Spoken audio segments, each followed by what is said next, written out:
Isan'ny raharaha miteraka faneho-kevitra samihafa ihany koa ny raharaha Zakarias Patrick nitondra ny heviny manoloana an'Israël Andriamatoa Henri Le Cacheur ity mpanao politika ity izay milaza fa malala tsara ny Brickaville ary manahy ny amin'ny taran'ny raharaha Zakarias Patrick ho lasa olana ara-piarahamonina. Ny fiarahamonina mihitsy ny potika amin'izao fotoan'izao araka ny hevitr'Andriamatoa Henri Le Cacheur manoloana ny raharaha fampidirana ponja ny tangalamena Zakarias Patrick.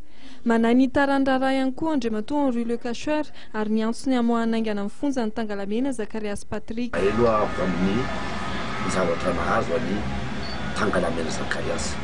Tsy Zakarias ilay miresaka fa mahatangalamena azy mandray andraikitra izy ary rariny sitsiny any aminay ny tangalamena zany olombe. Raha tsy mandray andraikitra izy dia masazy ary ratsy tarehy. Ka tangalamena ny resaka tamin'iny mazava tsara ny zavatra andresany.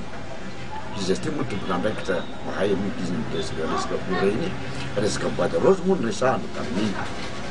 Ka nakitikitiky tombontsoan'olona izy ka dia iny ny zavatra nahazo azy. Ka ny anahy tsy iny le tombontsoan'olona ny problème sa tsy vatika totoa amin'ilay hoe izy nanao azy satria manana andraikitra ty firenena ty. Ka ny zavatra mety iseho any zao dia mety zavatra grave mety io atonga an'ilay solution de crise eto Madagasikara.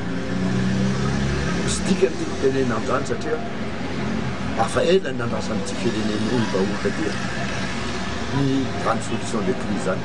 Ala mioaingany re io zavatra io sao dia araka resahana zany hiteraka zava-doza satria loza amin'ny tatao zavatra amin'izao fotoan'izao aza tiny fa Zakarias ny teny zavatra marina izy marina satria raha tamin'ny conférence de presse miteny hoe fosika nge ozy ity taratasy entiko ity satria fausse déclaration nataon'olona.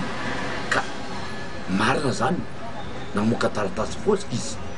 Ka iny ve nampikadra azy nefa tokony midinihina na diadina hoe sao dia marina tokoa ny zavatra avoakany rangahy ty ka tokony dinihitsika sambo malagasy na mitondra fanjakana.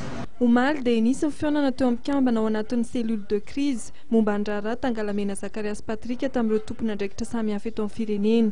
Anisan'izany ny teo anivon'ny FFKM, ny teo anivon'ny primature ary ny filohan'ny congrès sy ny tetezamita, fionana izay mbola hitohy amin'ny herinandro avy iny.